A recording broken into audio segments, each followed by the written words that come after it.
second bullet was quite surprising to me. The national average 401k balance, $45,000 for retirement. It seems like I don't know how you could retire on that. 17% of the workforce is covered by pension, and only 19% is covered by both. And I know a lot of our members, as well as Basin Electric, has both. So I feel very fortunate. I think we all should feel very fortunate that we're able to be in a cooperative program that offers both. 401k plan account for about 50% of total retirement assets. Okay, Mary Jo, you had mentioned that the base contribution rates for the defined benefit plan for 2010 will increase by 35%. To clear up confusion for electric co-ops, what does that mean? Okay, 35%. First of all, we're talking about the base rate that they pay every month as a monthly premium.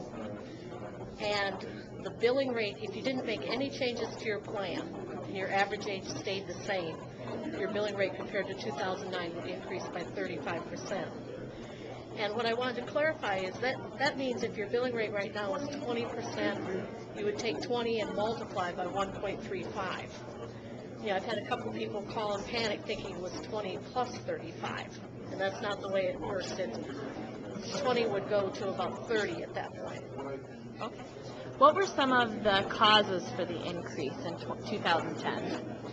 Well, a big part of the increase was the market decline in 2008. However, there are other factors, and right now, everything that happened in 2008 caused costs to go up. There was very little relief, and by that I mean salary increases to individual employees at the co-ops were bigger than the actuarial assumption, and that caused future contributions to go up. And the interest rate that's paid for lump sums, which is dictated by the government, is extremely low right now compared to historical rates. And so the lump sums move in the opposite direction of the interest rate. So when interest rates are low, lump sums are big. And the typical lump sum right now is like maybe $800-some-thousand, where 25 years ago, the same person would have gotten $500-some-thousand, just because of the difference in interest rates.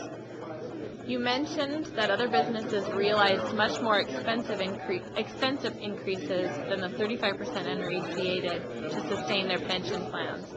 Why was NRECA's plan not hit as hard? One of the reasons is our investment managers are value investors. And we never got into any of the wild and crazy stuff. We weren't into a lot of derivatives and high-risk investments. And our managers choose stocks that they think are underpriced by the market.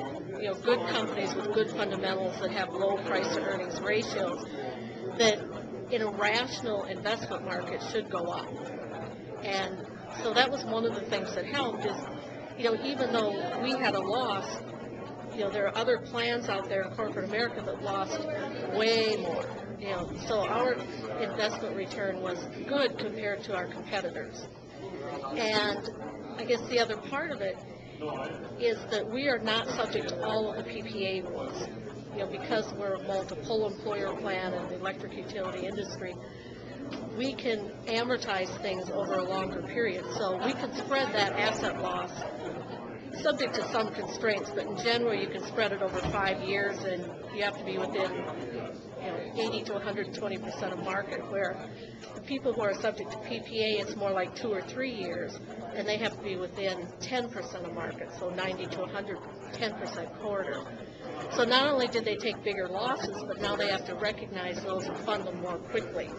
And that's assuming we don't get government relief, which, you know, there's still bills in Congress that may provide relief in 2011.